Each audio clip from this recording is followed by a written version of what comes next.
بسم الله الرحمن الرحيم.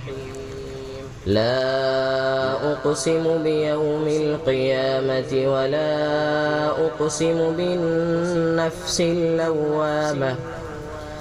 أيحسب الإنسان أن لن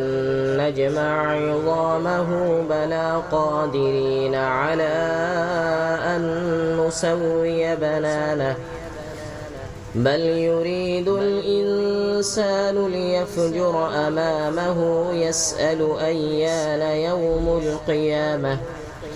فإذا برق البصر وخسف القمر وجمع الشمس والقمر يقول الإنسان يومئذ أين المفر كلا لا وزر إلى ربك يومئذ المستقر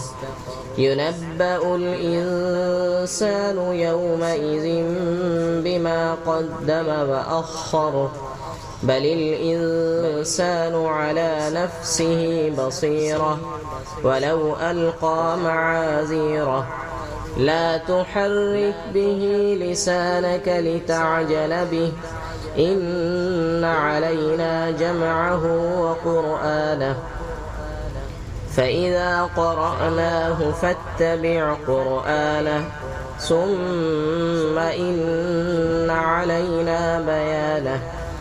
كلا بل تحبون العاجلة وتذرون الآخرة وجوه يومئذ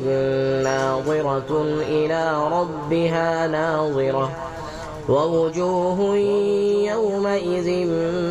باسرة تظن أن يفعل بها فاقرة كلا إذا بلغت التراقية وقيل من راق وظن أنه الفراق والتفت الساق بالساق إلى ربك يومئذ المساق فلا صدق ولا صلى ولكن كذب وتولى ثم ذهب إلى أهله يتمطى أولى لك فأولى ثم أولى لك فأولى أيحسب الإنسان أن يترك سدى ألم يك نطفة من مني يمنى ثم كان علقة فخلق فسوى فجعل منه الزوجين الذكر والأنثى أليس ذلك بقادر على